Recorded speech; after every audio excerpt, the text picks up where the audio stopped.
बरेली हिंसा की जांच के लिए एसआईटी गठित। हिंसा की जांच के लिए डीआईजी ने एसआईटी गठित की है। डीआईजी ने 18 सदस्यीय एसआईटी गठित की। तो बड़ी खबर आपको बता रहे, बरेली हिंसा की जांच के लिए एसआईटी का गठन और हिंसा की जांच के लिए डीआईजी ने एसआईटी गठित की है। डीआईजी ने 18 सदस्यीय एसआईटी गठित की है जो बरेली में हुई हिंसा की जांच करेगी। कौन कौन इसमें शामिल था, किसके कहने पर हिंसा भड़काई गई और इसके पीछे किस तरह की साजिश थी, इसको लेकर एसआईटी अब जांच करेगी। हालांकि गिरफ्तारियों का दौर लगातार जारी है।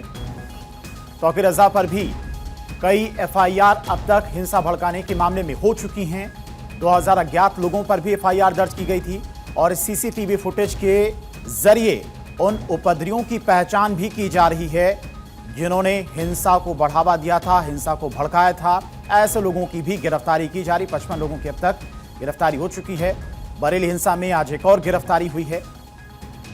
तो बरेली हिंसा का आरोपी नफीस खान भी गिरफ्तार किया गया है। हिंसा के मामले में अब तक 55 आरोपी गिरफ्तार किए जा चुके हैं और ये कार्रवाई लगातार बढ़ती हुई। तौकीर रजा के कल एक दफ्तर को भी, आईएमसी दफ्तर को नगर निगम की टीम के द्वारा सील किया गया था।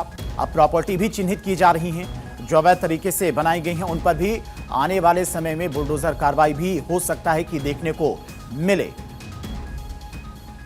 और इसी खबर पर तमाम और अपडेट के साथ में अंश माथुर हमारे साथ बरेली से जुड़ गए हैं। अंश, क्या कुछ फिलहाल अपडेट है? अब तक कितने लोगों की गिरफ्तारी हो चुकी है और एसआईटी का भी गठन हो चुका है पूरे मामले की जांच के लिए? जी, एसपी सिटी की अगुवाई में ये पूरी विशेष टीम उतारी गई जिसमें 14 इंस्पेक्टर है, 3 जो है सीओ को भी लगाया गया है और अब तक 55 लोगों की इसमें गिरफ्तारी हो गई है।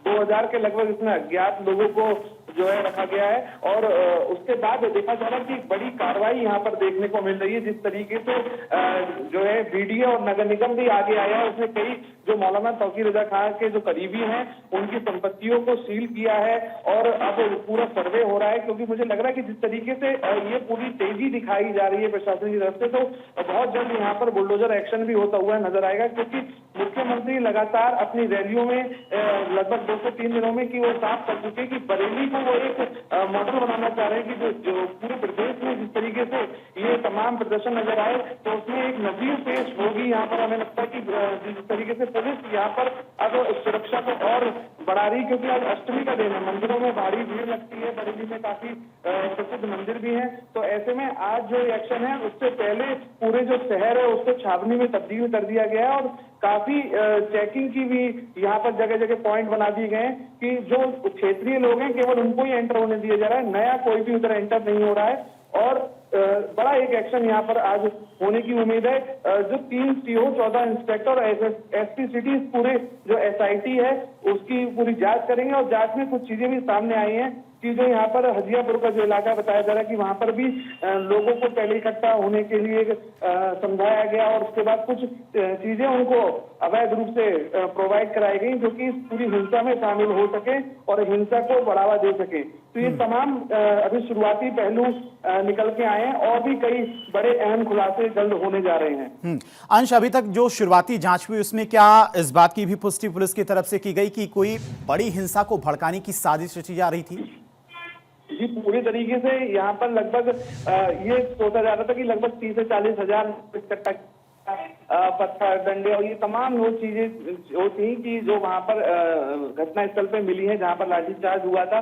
तो ये देखा जा रहा है कुछ टूटी कांच की बोतलें भी हैं, तेजाब की बोतलें भी वहां पर दिखी है और एक तमंचा बरामद किया गया है। तो एक बड़ी साजिश थी और वॉकी टॉकी जिस तरीके से पुलिस का जो छीना गया था, मोटरोला का जो एक मोबाइल सेट था, तो ये देखा जा रहा था कि मतलब पुलिस क्या एक्शन कर रही है, कहां पर पुलिस का मूवमेंट होने जा रहा है। ये सब चीजों के लिए भी ये पूरी पहले से प्लानिंग थी जिसके तहत ये तमाम चीजें एकदम से आती है। क्योंकि सबसे बड़ी शुरुआत वहीं पे हो जाती कि एक दिन पहले ही यानी गुरुवार की रात में एक लेटर जो पड़ता है उसमें कहा जाता है कि ये अब जो है प्रदर्शन नहीं होगा, लोगों को इकट्ठा होने की जरूरत नहीं है। लेकिन ऐसे में जब उस लेटर को ही वहां पर सिरे से खारिज करने की जब बात संगठन के लोगों के द्वारा की जाती है तो एकाएक मतलब पब्लिक को भी गुमराह कर रहे थे और उधर जो है प्रशासन को भी गुमराह किया जा रहा था। तो इस तरीके से देखा जाता कि ये प्लानिंग पहले ही तय हो चुकी थी और इस तरीके का ये उग्र प्रदर्शन पहले से ही तय हो चुका था, जिसके मद्देनजर ये तमाम जो चीजें हैं जो अब एसआईटी ने अपनी जो है जांच में शामिल किया है